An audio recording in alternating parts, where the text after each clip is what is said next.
Very good question. Okay, so when it comes to the Pompeii gladius, which is the one that I have, the blade measures around 18.5 inches, just under. And just so I don't get in trouble, this is not an edged weapon. Okay, so this is purely for display and reenactment purposes, in the sense of this is what it looked like, this is how much it weighed, that kind of a thing. Now, when we say, well, rather we talk about the Pompeii gladius, it needs to be put in some context, because there were various versions of this, or that's what's been argued. So just to give you a bit of a potted history, what we understand as being the case is that the Romans were at the wrong end of this type of sword initially. So you have the Second Punic War, end of the 3rd century BC. Hannibal has various mercenaries in his army. One type were the Iberian mercenaries, in particular from northern Iberia. And these were men who had very effective swords and very renowned for being very good swordsmen. They had a type of sword that they brought over, used against the Romans. The Romans did then what they often did, particularly with other types of kit as well, is they adapted it. They saw a good idea and said, right, there's no patent, we're having that. And so they had their own versions of it. Now, tracking the course and the design and dimensions and stuff like that of the gladius is quite a tricky thing. So it's largely speculated. But what's thought of was that originally the sword was quite long, or should we say much longer than this. And then over generations and versions, it got smaller. So we have the mains gladius, which was from earlier in the 1st century AD or thereabouts. The blade length is around 20 inches. I think it's between 20 and 22, thereabouts. So it's a bit longer.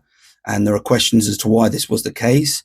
There are various arguments, and I think one of them, which is quite attractive, is the idea that they just got shorter because people became more proficient with them. Because, again, any weapon, like any part of the Roman military kit, reflected the wider use of it and how it sat in alignment with everything else that was going on. So, for example, you have tighter formations, you have more skilled soldiery that are able to use these. The requirement of this sword isn't, and this is something that you'll often see on TV and films, isn't big, leaping around, Captain Jack Sparrow doing all of that. This is a thrusting sword. So you're doing one or two things with this. Basically, you're trying to poke people with it. You're not trying to do lots of flourishes and everything else. It's not an aesthetic sword in that sense, or rather Roman military action wasn't particularly aesthetic. They tried to obviously change it up on the big screen. Best description I've read is it's a bit like a meat grinder. That's what being confronted with the Roman legion coming at you was. It's really what they were trained to do.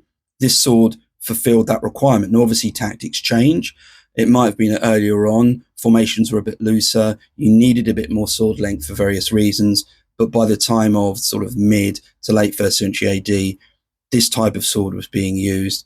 And it's also worth having the caveat that there was probably other types of sword used as well. There might be other versions of the gladius at different lengths. So, again, there wasn't a great deal of standardization. We think of the Roman army being inherently all one type, but much like you have people in the middle of the 1st century AD, some wearing mail, some wearing segmentata, different types of helmet perhaps, you might have had different sword lengths, but broadly speaking, they'd all be relatively short because you needed to be able to wield them in a confined environment, tighter formations, that kind of a thing.